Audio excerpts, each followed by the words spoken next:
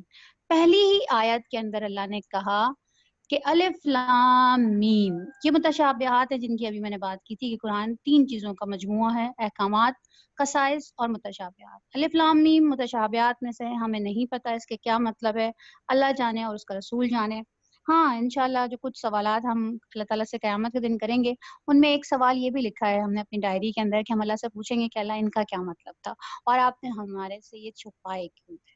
آپ لوگ بھی اپنی ڈائری میں ایسے کچھ سوالات لکھ سکتے ہیں جو آپ کو کنفیوز کرتے ہوں یا جن کے جوابات آپ کو نہ ملتے ہوں، تو وہ نوٹ کر لیجئے، انشاءاللہ تعالیٰ اللہ تعالیٰ آپ کو موقع ضرور دیں گے۔ تو اللہ تعالیٰ فرماتے ہیں ذالک الکتاب لا ریب فیہ ھدی للمتقین۔ سب سے پہلے تو یہ کہ یہ کتاب اللہ کی ہے، اس میں کوئی شک نہیں ہے، جو کوئی بھی اس کتاب کو اٹھائے وہ سب سے پہلے اپنے دل سے شک نکال دے، ورنہ اسے کوئی فائدہ نہیں ہوگا۔ اور دوسری بات کیا کہ یہ کتاب اللہ کی ہے، کوئی شک نہیں ہے، ھدی للمتقین، اس کے اندر ہدایت ہے متقین کی۔ اب متقین کیا ہے؟ متقین ایک ڈگری ہے، وہ ڈگری جس کو ملے گی اس کے لیے اس کتاب کے اندر ہدایت بھری ہوئی ہے۔ اب بندہ یہاں پہ پہنچے تو سوچے کہ یہ متقین کی ڈگری ملے گی کیسے، اس کو ہم کیسے حاصل کریں گے، ہم کیسے یہاں تک پہنچ سکیں گے تاکہ پھر ہمیں ہدایت ملے؟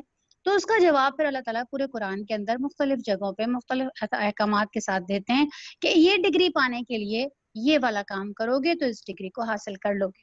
اور یہی بات اللہ نے یہاں پہ قرآن جب رمضان کے روزوں کی بات کی تو اللہ نے کہا کہ لعلکم تتقون۔ اب ذرا اس کو اور اس کو دونوں کو جوڑ دیجئے تو وہاں پہ جو قرآن کی ہدایت ملنی تھی جن متقین لوگوں کو، ان کی ڈگری کہاں سے ملے گی؟ ان کو ڈگری ملے گی یہاں سے، جب وہ رمضان کے روزوں کو فالو کریں گے اسی طرح سے جس طرح سے نازل کیے گئے ہیں۔ اللہ فرماتا ہے لعلکم تتقون، تاکہ تم متقین کی اس لسٹ میں چلے جاؤ جس کو جو ہدایت پانے والے ہیں، جن کو یہ کتاب ہدایت دے گی، جن کو یہ کتاب فائدہ دے گی۔ میں نے یہ روزے تم پر اس لیے فرض کیے ہیں تاکہ تم متقین بن سکو، تاکہ تم اس لسٹ میں آ سکو، تاکہ تم وہ ڈگری پا سکو۔ پھر اس کے بعد اللہ تعالیٰ فرماتے ہیں ایاما معدودات، چند دنوں کے روزے ہیں، تھوڑے سے دن کے روزے ہیں۔ فمن کان منکم مریضا، پھر تم میں سے جو کوئی بھی مریض ہو، اولا سفر، اور اگر سفر میں ہو، فعدۃ من ایام اخر، تو پھر وہ کسی اور دنوں میں اپنے یہ روزے پورے کر لیں، ٹھیک ہے۔ وعلی الذین یطیقونہ فدیۃ طعام مسکین، اور اگر کوئی یہ روزے رکھنے کی طاقت رکھنے کے باوجود روزے نہ رکھے تو پھر فمن تطوع فدیۃ طعام مسکین، وہ ایک مسکین کو ایک روزے کا فدیہ دے دے۔ یہ ذرا پہلا حکم ہے، اس کو میں ابھی بعد میں کلیئر کرتی ہوں کہ یہ حکم اب ساقط ہو چکا ہے، اب ایک اور حکم اس کی جگہ آ چکا ہے، تو یہ منسوخ ہو چکا ہے، ناسخ ایک اور آ چکا ہے، لیکن یہ پہلا حکم تھا۔ اور یہ کیوں آیا تھا اس کی بھی ڈیٹیل میں ہم بتاتے ہیں ابھی نا۔ آیت کو مکمل کر لیں۔ اللہ تعالیٰ فرماتے ہیں فمن تطوع خیرا فہو خیر لہ، اور جو کوئی اپنی خوشی سے زیادہ کرنا چاہے تو وہ زیادہ کر سکتا ہے، اس کے لیے بہتر ہے کہ وہ زیادہ کرے۔ ان کنتم تعلمون، اگر تم سمجھو تو یہ تمہارے حق میں بہتر ہے۔ اچھا اب اس کا کیا مطلب ہوا؟ اس کا مطلب یہ ہوا کہ ایک مسکین کا ایک روزے کا فدیہ ایک مسکین کو کھانا کھلانا ہے. لیکن اگر کوئی یہ سمجھتا ہے کہ وہ ایک مسکین کی جگہ 10 مسکینوں کو کھانا کھلانے کی استطاعت رکھتا ہے تو وہ اپنے ایک روزے کے بدلے 10 کو کھانا کھلا دے. حضرت زبیر کے بارے میں آتا ہے کہ وہ جب بہت بوڑھے ہو گئے تھے اور ان کی روزے رکھنے کی ہمت نہیں ہوا کرتی تھی تو پھر وہ ایک روزے کے بدلے 30 مسکینوں کو کھانا کھلایا کرتے تھے. ٹھیک ہے, یہ اس وقت جب ان کی ہمت نہیں ہوتی تھی, وہ بہت بزرگ ہو گئے تھے. اسی طرح سے اب یہ حکم آیا, پہلا حکم. اب غور کیجئے گا کہ یہ وہ معاشرہ ہے جہاں پہ روزوں کا کوئی کانسیپٹ نہیں ہے. یہاں پہ یہ مشرکین لوگ تھے, ان کے ہاں کوئی کتاب نہیں تھی, ان کو کچھ نہیں پتا تھا کہ رمضان کے اندر انسان بھی روزے رکھتے ہیں یا نہیں. ان لوگوں کے ہاں روزوں کا کانسیپٹ تو تھا, لیکن وہ کس لیے تھا کہ یہ لوگ چونکہ صحرا میں رہتے تھے اور ان کو بہت لمبے لمبے سفر کرنے پڑتے تھے, تو یہ اونٹ, ایک ان کے پاس جانور ہوتا تھا اور ایک ہوتا تھا گھوڑا. تو اونٹ تو بہت لمبا سفر کر لیتا ہے, اپنی کوہان میں پانی بھی جمع کر لیتا ہے, 3 دن بغیر پانی کھائے پیے جا سکتا ہے. لیکن گھوڑا بڑا نخریلا جانور ہے نا, بڑا لاڈ سے رکھنا پڑتا ہے, بڑا اس کو سنبھال کے رکھنا پڑتا ہے, تب وہ اپنے مالک کی بات مانتا ہے. تو اللہ تعالیٰ نے یہاں پہ جو ان لوگوں کو جو سمجھانے کا مقصد تھا وہ کیا تھا کہ کیا کہا اللہ نے کہ تھوڑے دنوں کی روزے, تھوڑے دنوں کے روزے کیوں؟ کیونکہ ان لوگوں کو تو پتہ ہی نہیں تھا. یہ تو صرف اپنے اس گھوڑے کو روزہ رکھواتے تھے. کیا کرتے تھے یہ, ان کو پتا تھا کہ ہم ذرا لمبے سفر پہ جائیں گے, اس کو کھانا پینا نہیں ملے گا تو یہ نخرہ کرے گا. تو یہ کیا کرتے تھے کہ صبح سے لے کے شام تک اپنے گھوڑے کا منہ باندھ کر دیوار کی طرف کھڑا کر دیتے تھے اور کہتے تھے یہ صوم سے ہے, یعنی یہ روزے سے ہے. بس ان کے ہاں اتنا ہی کانسیپٹ تھا روزے کا, اس سے زیادہ ان کو کچھ نہیں پتا تھا. اہل کتاب تو اللہ تعالیٰ نے بتایا نا کہ ان کے اوپر تو روزے فرض تھے, ان کے ہاں تو کانسیپٹ تھا. ہمیں بھی پتا ہے کہ عیسائی روزے رکھتے ہیں, یہودی بھی روزے رکھتے ہیں, سب کے ان کے روزے الگ الگ ہوتے ہیں. لیکن مشرکین کے ہاں روزوں کا کانسیپٹ بس اتنا تھا کہ یہ اپنے جانوروں کو روزہ رکھواتے تھے, اس لیے کہ صحرا کے اندر ان کو تنگ نہ کریں بھوک اور پیاس سے. تو اب جب ان لوگوں کے اوپر روزے فرض کیے تو اللہ نے ایک دم سے 30 دن کے روزے فرض نہیں کیے, بلکہ ہر مہینے کے 3 یا 4 دن کے روزے ہوا کرتے تھے. اور وہ بھی آپشن ہوتا تھا کہ اچھا ٹھیک ہے تم چاہو تو رکھ لو اور نہ چاہو تو پھر فدیہ دے دو. لیکن فدیہ دینے کے ساتھ ہی اللہ نے کہا تم بہتر تمہارے حق میں یہی ہے کہ تم روزہ ہی رکھو, تمہارے حق میں بہتر یہی ہے کہ تم روزہ رکھو. اسی طرح کر کے ان کی عادت ڈالی گئی کہ ان کو روزہ رکھنے کا عادت بھی پڑھنے اور ان کو پتہ چلے کہ روزہ کتنی افضل چیز ہے. پھر اس کے بعد یہ آیت اور اگلی آیت کے اندر مفسرین بیان کرتے ہیں کہ سال بھر کا فرق ہے اور اگلے سال پھر ان کے اوپر روزے فرض کر دیے گئے. اور پھر اللہ نے کیا کہا, پھر ایک خاص مہینے کے اندر روزے فرض ہوئے اور پورے مہینے کے روزے فرض ہوئے. یہ دوسرا حکم آنے کے بعد پہلا حکم ختم ہو گیا. اب یہ چند دنوں کے جو روزے ہیں 3 دن کے, یہ ختم ہو گئے. ہر مہینے کے روزے تھے وہ ختم ہو گئے. اور یہ آپشن بھی ختم ہو گیا, واپس لے لیا گیا کہ جو روزہ رکھنے کی استطاعت رکھنے کے باوجود روزہ نہ رکھے بلکہ فدیہ دے دے, یہ آپشن اب ختم ہو گئی. یہ محدود مدت کے لیے آئی تھی آفر, یہ ختم ہو چکی. ٹریننگ تھی, اس ٹریننگ کے بعد اب اگلا حکم آ گیا ہے. اور اب حکم جو آیا وہ خاص رمضان کے مہینے کے لیے آیا. کیا آیا؟ شہر رمضان الذی انزل فیہ القرآن. یعنی اچھا رمضان کے مہینے کو کیوں چنا گیا, کیوں خاص کیا گیا رمضان کے مہینے؟ باقی 11 مہینے بھی بالکل اسی طرح سے آتے ہیں, وہی دن وہی رات وہی تعداد ہوتی ہے دنوں کی. تو پھر خاص اس مہینے کی خاصیت کیا ہے وہ اللہ نے خود نے بیان کر دی کہ وہ خاصیت یہ ہے کہ شہر رمضان الذی انزل فیہ القرآن, یعنی یہ مہینہ اس لیے اہم ہے کہ اس میں قرآن نازل ہوا تھا, اس لیے یہ باقی 11 مہینوں کا سردار بن گیا. تو اب آپ یہ دیکھ لیں کہ ایک وہ مہینہ جس کے اندر صرف قرآن کی نزول کی وجہ سے وہ سردار بن گیا, باقی 11 مہینوں کا اس کو فضیلت دے دی گئی, اس کی ہر پل کو اتنا بابرکت بنا دیا گیا, اس کے فرائض اس مہینے میں ادا کرنے والے فرائض 70 گنا زیادہ بڑھا دیے گئے, اس مہینے میں ادا کرنے والے نوافل کو فرض کے برابر قرار دے دیا گیا. وجہ بتا رہا ہے اللہ کہ صرف اور صرف وجہ یہ ہے کہ اس میں قرآن نازل ہوا.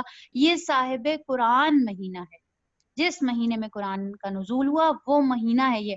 تو اب آپ یہ سوچیں کہ ایک مہینہ اگر اتنا بلند ہو سکتا ہے صرف اس لیے کہ اس مہینے میں قرآن نازل ہوا, تو وہ شخص جو صاحب قرآن ہوگا, میری بات سمجھ رہے ہیں, کہ وہ شخص جو صاحب قرآن ہوگا, جو قرآن کو حاصل کر لے گا, جو قرآن کو پالے گا, جو قرآن کو اپنے سینے میں سنبھالے گا, جو قرآن کی تعلیمات کو اپنا لے گا اور پھر ان کو آگے بڑھانے کی کوشش کرے گا, اللہ کی نظر میں وہ عام لوگوں سے کتنا بلند و بالا ہوگا. اللہ کرے کہ اللہ ہم سب کو اس کے لیے چن لے, اور اللہ کرے کہ ہم وہ لوگ ہوں جو صاحب قرآن کہلائیں. اللہ پاک فرماتے ہیں کہ صرف 2 لوگوں کے اوپر، اللہ کے رسول فرماتے ہیں صرف 2 لوگوں کے اوپر رشک جائز ہے دنیا کے اندر، حسد ان کے ساتھ بھی جائز نہیں ہے، رشک جائز ہے۔ رشک کا مطلب ہوتا ہے کسی کو دیکھ کر یہ خواہش کرنا کہ کاش میں بھی ایسا بن جاؤں، اللہ مجھے بھی اس جگہ پہنچا دے۔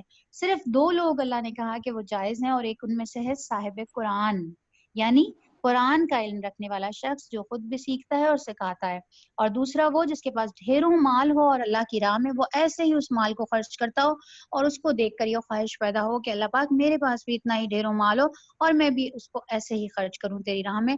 اور دوسرا وہ شخص جو قرآن سکھاتا ہے، اس کے لیے خواہش ہو کہ اللہ پاک میں بھی تیرا قرآن ایسے ہی لوگوں کو سکھاؤں، مجھے بھی اس جیسا بنا دے۔ یہ رشک 2 لوگوں پر جائز ہے۔ تو آپ یہ دیکھیے کہ قرآن کا مہینہ سردار بن گیا باقی مہینوں کا۔ اللہ فرماتے ہیں ہدی للناس، ہدایت ہے انسانوں کے لیے اس قرآن کے اندر، وبینات من الہدا، اور کیا ہے کہ اس کے اندر روشن نشانیاں ہیں، ہدایت دینے والا ہے اور بینات دینے والا ہے، من الہدا والفرقان، اور الگ کر دینے والا ہے، یعنی حق اور باطل کی تمیز کر دینے والی نشانیاں ہیں اس کے اندر۔ فمن شہدا، اب بس فائنل حکم آ رہا ہے، فمن شہدا منکم الشہر فلیصمہ، اب تم میں سے جو کوئی بھی اس رمضان کے مہینے کو پائے گا بس اس کے اوپر لگ کے فلیصمہ، اب وہ روزے رکھے گا، اب وہ جو آفر تھی وہ ختم ہو گئی۔ ومن کان مریضن، لیکن اللہ سخت بھی نہیں ہے، اللہ نے اب بھی مریضوں کا اور اب بھی کیا کہا، ومن کان مریضن علی سفر، وہی بات، وہی والی آفر ابھی بھی موجود ہے، کن لوگوں کے لیے؟ صرف مسافروں کے لیے اور بیمار لوگوں کے لیے، کہ وہ دونوں جو اگر سفر میں ہو یا پھر مسافر ہو تو وہ کیا کرے، فعدۃ من ایام اخر، وہ یہ تعداد میں ہی جن دنوں کے اندر وہ روزے چھوڑیں گے، جتنے دن کے، 10 4 5 2 3 1 جتنے، اللہ کیا کہتا ہے، کیوں میں نے یہ آفر رکھی ہے، میں نے یہ آپشن واپس کیوں نہیں لی؟ اس لیے نہیں لی کہ اللہ چاہتا ہے کہ تمہارے ساتھ آسانی کرے، وَلَا يُرِيدُ بِكُمُ الْعُسْرَ، وہ تمہارے ساتھ سختی ہرگز نہیں کرنا چاہتا۔ اب یہاں پہ بھی اس کو ذرا تھوڑا سا سمجھنے کی ضرورت ہے۔ ہمارے یہاں کچھ بزرگ، ہمارے یہاں کچھ لوگ جو ویسے نارمل ٹھیک ہیں، اچھے ہیں، جوان ہیں، لیکن کچھ کو پرابلم ہو گئی، گرمیوں کے روزے آ رہے ہیں، کڈنی کا پرابلم ہے، ڈاکٹر کہہ رہا ہے کہ آپ روزے مت رکھیے ان دنوں کے اندر، رمضان کے روزے ذرا طویل دنوں کے اندر آئے ہیں، ذرا گرمی کے دنوں میں آئے ہیں، آپ کے لیے یہ پرابلم ہوگا کہ اگر آپ کو کڈنی کا پرابلم ہے، آپ کا معالج کہہ رہا ہے کہ آپ مت رکھیے، تو آپ کو چاہیے کہ آپ ان دنوں کے روزے چھوڑ دیں۔ اللہ کہہ رہا ہے کہ میں نے تمہارے لیے یہ آفر اس لیے رکھی ہے کہ میں تم پہ سختی نہیں کرنا چاہتا۔ اگر اللہ چاہتا کہ سختی سے کہہ دیتا بس جو مرضی ہو جائے تم نے روزے رکھنے ہی رکھنے، تو کیا ہوتا، انسان تکلیف میں آ جاتا، انسان مشکل میں آ جاتا۔ اللہ نہیں چاہتا، لیکن ہمارے ہاں معاملہ الٹ ہے، ہمارے ہاں اللہ تو سختی نہیں چاہتا، ہمارے یہاں بندہ خود ہی اپنے اوپر سختی کرنا چاہتا ہے۔ ہمارے یہاں کوئی پیشنٹ بھی ہوگا تو وہ کہے گا نہیں جی نہیں، میرا تو دل ہی نہیں مان رہا۔ دل کو نہیں ماننے کو دیکھتے، یہ دیکھتے ہیں کہ ہماری چیز اچھی ہے۔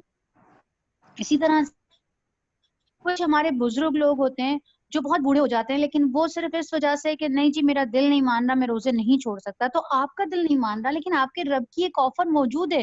اللہ خوش ہوتا ہے جب اس کی آفر کو قبول کیا جاتا ہے۔ جس طرح قصر نماز کے بارے میں آتا ہے کہ صحابہ کرام نے کہا یا رسول اللہ، اگر ہم یہ قصر نماز نہ پڑھیں، عادی نہ کریں اور اپنی نماز کو پورا ہی کیا کریں، ہمیں طاقت ہوتی ہے، ہمیں اتنی ہمت ہوتی ہے ہم پوری پڑھ لیں، تو ہم کیوں کریں پھر عادی؟ تو اللہ کے رسول صلی اللہ علیہ وسلم فرمانے لگے کہ یہ تمہارے رب کا تحفہ ہے تمہارے لیے، یعنی ایک رب تمہارے لیے اچھا چاہ رہا ہے، تمہارے لیے ایک گفٹ تیار کر رہا ہے، تم اس کو کہو کہ نہیں جی میں نے لینا ہی نہیں ہے۔ تو یہ بھی اسی طرح سے اللہ کی طرف سے ایک عنایت ہے، اس کو پورا کا پورا وصول کیجئے، ڈبل اجر پائیں گے۔ جب آپ روزے بعد کے دنوں میں رکھیں گے وہ بھی آپ کو اجر ملے گا انشاءاللہ، اور یہاں پہ اللہ کی اس آفر کو قبول کرنے کا اجر بھی ملے گا کہ آپ نے اللہ کی اس آفر کو کنسیڈر کیا۔ دیکھیں نا، آپ کسی کو کوئی آفر دیں اور وہ اس کو کنسیڈر ہی نہ کرے تو آپ کے دل میں کیا خیال آئے گا، یار میں نے تو اس کو اتنی اچھی آفر ہے، یعنی آپ اللہ کے ساتھ یہ کر رہے ہیں کہ نہیں جی آپ کی آفر کی ہمیں کوئی ضرورت نہیں ہے، اعوذ باللہ۔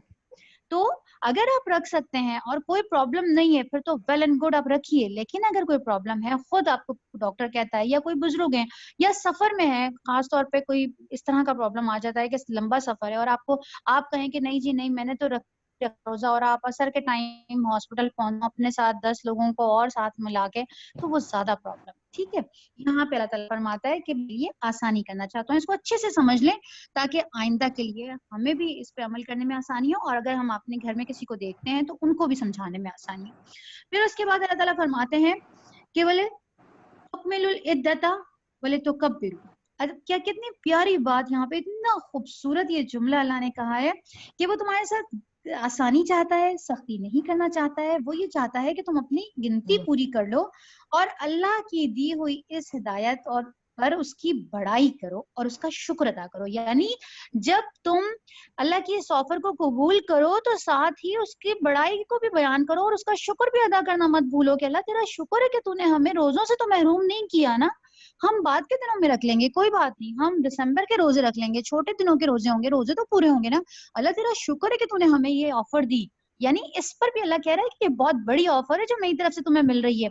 اس کو سمجھو، اس پر عمل کرو اور پھر میری بڑائی بھی بیان کرو اور میرا شکر بھی ادا کرو. یہ بہت پیاری چیزیں دو اکٹھی کر کے ملا دی گئی ہیں کہ میری بڑائی اس وقت بیان کرو گے جب تم اس آفر کو سمجھو گے. جب تم کنسیڈر ہی نہیں کرو گے، سمجھو گے ہی نہیں، تو پھر کیسے تم میری بڑائی بیان کرو گے؟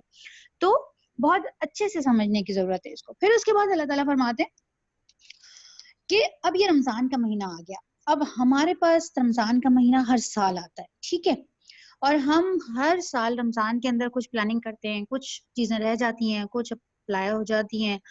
اس دفعہ کا رمضان ذرا اور طرح کا رمضان ہے. یہ رمضان میں نے بھی اپنی زندگی میں نہیں دیکھا، آپ نے بھی اپنی زندگی میں نہیں دیکھا. جو حالات جن سے ہم گزر رہے ہیں، یہ بڑی اور طرح کی دنیا بن گئی ہے نا، اللہ تعالیٰ ہمارے سامنے لے آیا ہے.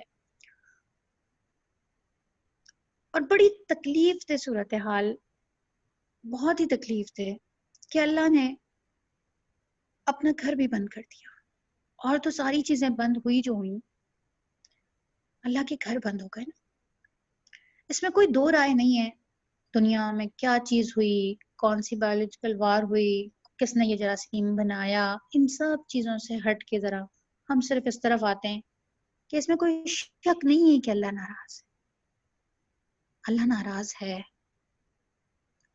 اس کا ادراک ہونا، اس کو سمجھنا بے انتہا ضروری ہے. جب تک اس کو نہیں سمجھیں گے اللہ کو سکیں گے. جب تک انسان رہتا ہے نا کہ ساتھ والا یار پتہ نہیں وہ اپنی کسی پرابلم میں ہوگا یا میری وجہ سے ناراض ہے، جب تک اس کو پتہ ہی نہ چلے آپ کو کہ کوئی آپ کی وجہ سے خفا ہے، آپ اس کو منانے میں پہل نہیں کرتے. ہمیں پتہ ہے کہ اللہ ہماری وجہ سے ناراض ہے. ہم نے اتنی تباہی پھیر دی تھی، ہمارے اعمال ایسے ہو گئے تھے، ہم اتنی آگے چلے گئے غلط ٹریک کے اوپر، ہم مڑ ہی نہیں رہتے، ہم کو یو ٹرن لے ہی نہیں رہتے. تو اللہ کو یہ کرنا پڑا. اور کس کے ذریعے سے کرنا پڑا؟ اس جراثیم کے ذریعے، اس جرثومے کے ذریعے کرنا پڑا جو دکھائی نہیں دیتا. اللہ نے سب کو بند کر دیا. ایون یہ کہ اللہ نے اپنا حرم تک بند کر دیا، اللہ نے اپنے نبی کا گھر تک بند کر دیا. یعنی کوئی تکلیف ہوتی ہے، کوئی پریشانی ہوتی ہے تو بندہ حرم بھاگتا ہے، اللہ کے پاس جاتا ہے، دوڑتا ہے، اللہ کے رسول کے پاس جاتے ہیں. وہاں جا کے اللہ کے رسول کو جو باتیں ہوتی ہیں آپ کے دل میں آپ بیان کرتے ہیں. اللہ نے تو وہ در ہی بند کر دیے. اللہ کی ناراضگی کی آپ اس چیز کو ذرا سمجھنے کی، غور کرنے کی کوشش کریں کہ یہ ناراضگی کس لیول کی ہے. یہ کوئی ہلکی پھلکی چھوٹی موٹی ناراضگی نہیں ہے، یہ اتنی ٹاپ کی ناراضگی ہے، اس ہائی لیول کی ناراضگی ہے کہ اس کے لیے تو اللہ کو کس طرح سے منایا جائے، اس کی پلاننگ کریں. اس کو سوچیں کہ اس پورے مہینے کے اندر جو اللہ خود کہتا ہے کہ یہ بابرکت مہینہ ہے، اور اس مہینے کے صلی اللہ علیہ وسلم صحابہ کرام فرماتے ہیں آپ تیز ہواؤں کی طرح سے ہو جایا کرتے تھے. اتنی رحمت والی ہوائیں، ایسے نچھاور ہو جایا کرتے تھے آپ، اور آپ اتنا زیادہ ہمیں قرآن سکھایا کرتے تھے، عام دنوں سے زیادہ آپ شفقت ہمارے ساتھ شفقت سے پیش آتے تھے.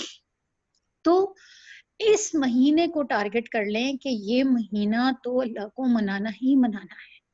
اور سارے کام تو ہم ہر سال ہی کرتے ہیں، اور ساری چیزوں کے اندر ہم ہر سال ہی پلاننگ کرتے ہیں، لیکن اس دفعہ کے رمضان کا ٹارگٹ ایک ہی ہونا چاہیے کہ اللہ کو راضی کرنا.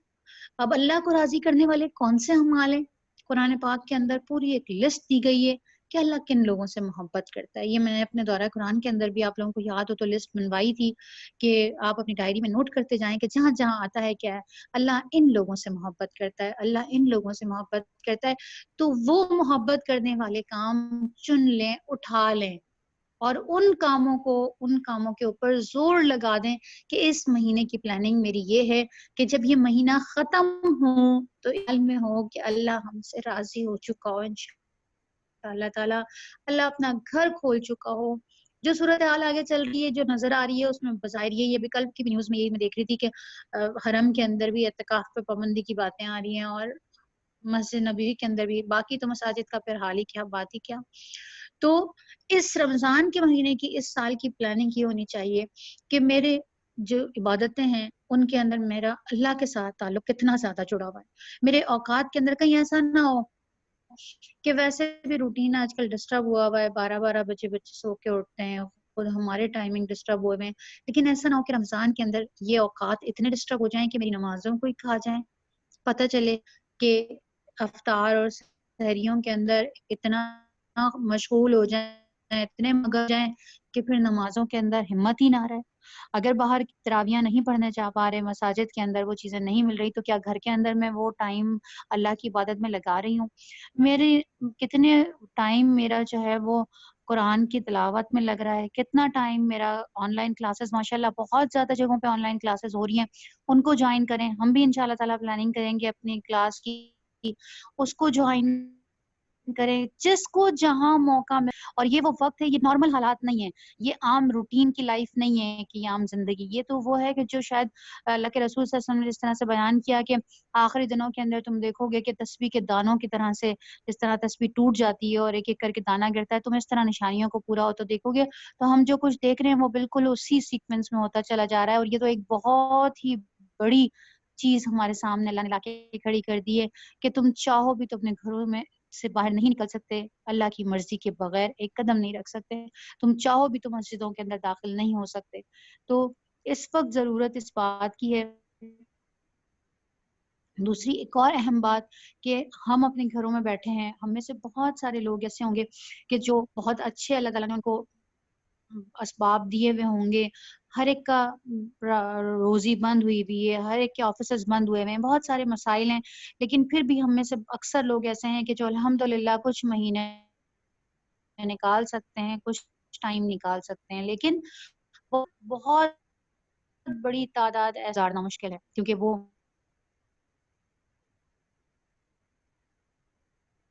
باہر نکل گیا تو ان کی کہاں سے روزی کا بندوبست ہوگا۔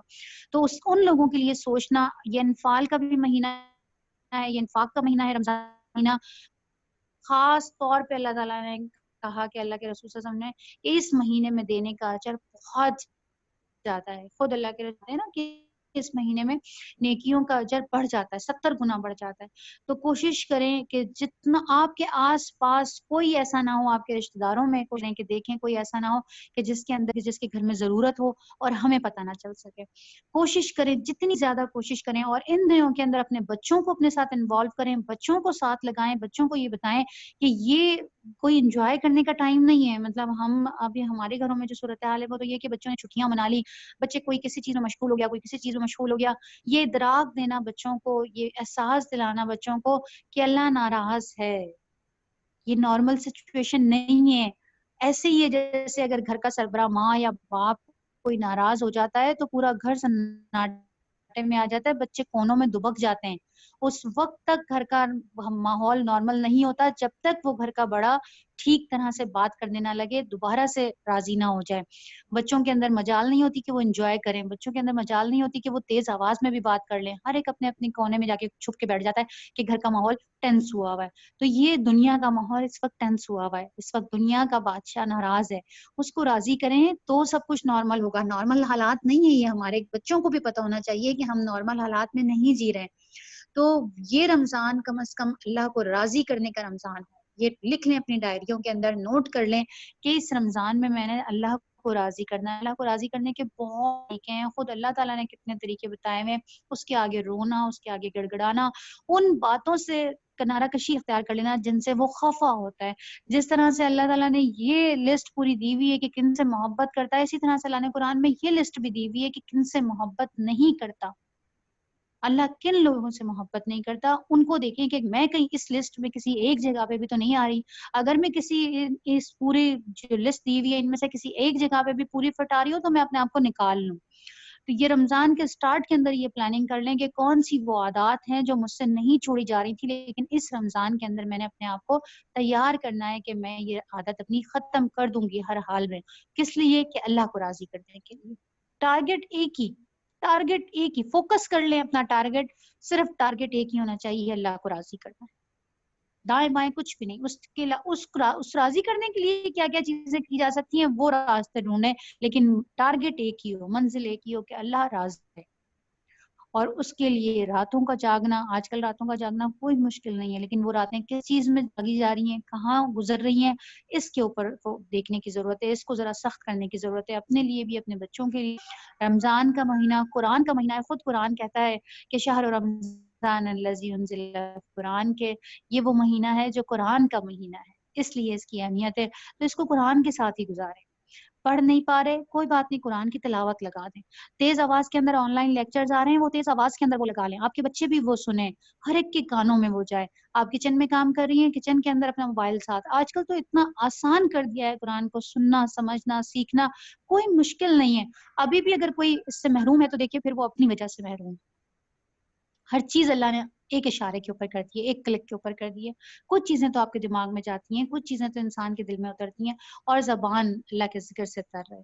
اور ایک دوسرے کا خیال رکھیں، ایک دوسرے کے ساتھ محبت کے ساتھ پیش آئیں.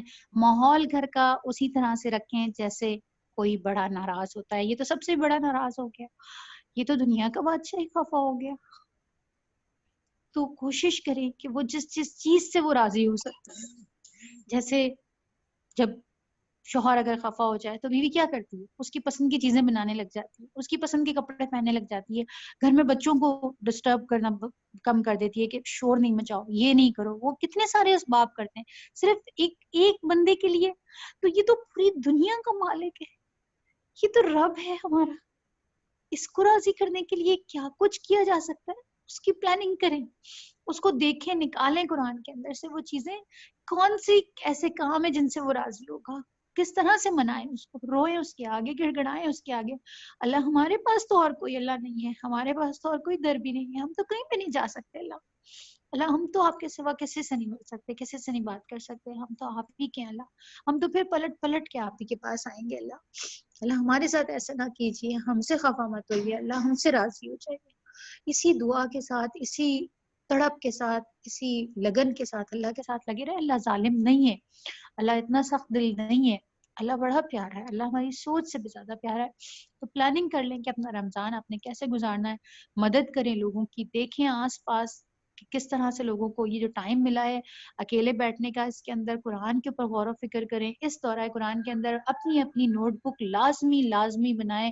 جو لوگ بنا چکے ہیں وہ اس کے اندر ہی ایڈ کریں نئی چیزیں، جو نہیں بنائی جن لوگوں نے وہ اس رمضان میں لازمی نوٹ بکس بنائیں، اور قرآن کو ترتیب کے ساتھ ایک ایک چیز کے اوپر غور و فکر کرنا شروع کر دیں. اللہ کہتا ہے، اللہ کے رسول صلی اللہ علیہ وسلم بیان کرتے ہیں کہ مجھے یہ پسند ہے کہ میں اس سے زیادہ مجھے پسند ہے کہ میں بنی اسماعیل کے اندر سے کتنے ہی غلام آزاد کر دوں، اس سے زیادہ مجھے یہ بات پسند ہے کہ میں ان لوگوں کے پاس بیٹھوں جو عصر سے مغرب تک عصر کی نماز پڑھ کے بیٹھتے ہیں اور مغرب تک بیٹھے اللہ کے قرآن کے اوپر، اللہ کی باتوں کے اوپر غور و فکر کرتے رہتے ہیں. مجھے ان کے پاس بیٹھنا زیادہ پسند ہوگا.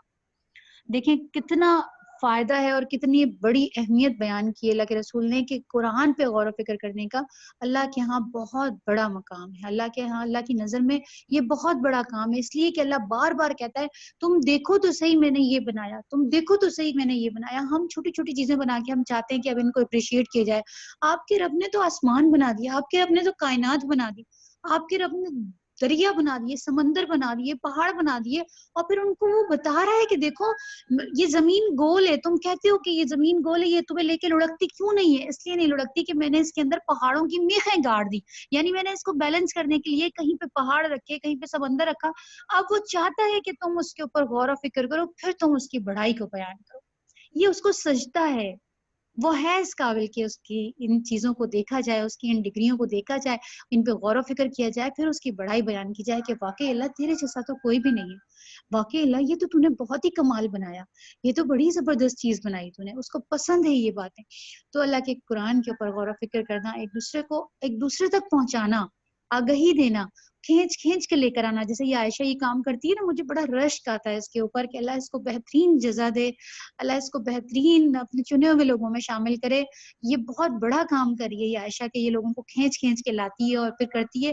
یہ انشاءاللہ اس کے لیے صدقہ جاریہ بنیں گے سارے کے سارے لوگ، جتنے بھی لوگ آج بھی شامل ہیں اور آئندہ بھی شامل رہیں گے. آپ لوگ بھی کوشش کریں کہ اپنے ساتھ اپنا صدقہ جاریہ ضرور لگائیں. تو انشاءاللہ تعالی ہم رمضان کی پلاننگ کریں گے کہ ہمارے دورہ قرآن ہم بھی کروا سکیں انشاءاللہ، اور باقی جگہوں پہ بھی جو آن لائن ہو رہا ہے اس کو بھی جس وقت موقع ملتا جائے سنتے جائیں اور اس پہ عمل بھی کریں اور اپنے اندر اتارنے کی بھی کوشش کریں. تو باقی آپ لوگوں کا اگر کوئی کوشچن ہو رمضان کے حوالے سے تو وہ آپ اپنا مائک انمیوٹ کر لیں اور کوشچن کر لیں. باقی ہمارا انشاءاللہ رمضان کی پلاننگ پھر ہم آپ کو دے دیں گے. وآخر دعوانا الحمدللہ رب العالمین وصلی اللہ تعالی علی خیر خلقہ واصحابہ اجمعین برحمتک یا ارحم الراحمین آمین یا رب العالمین.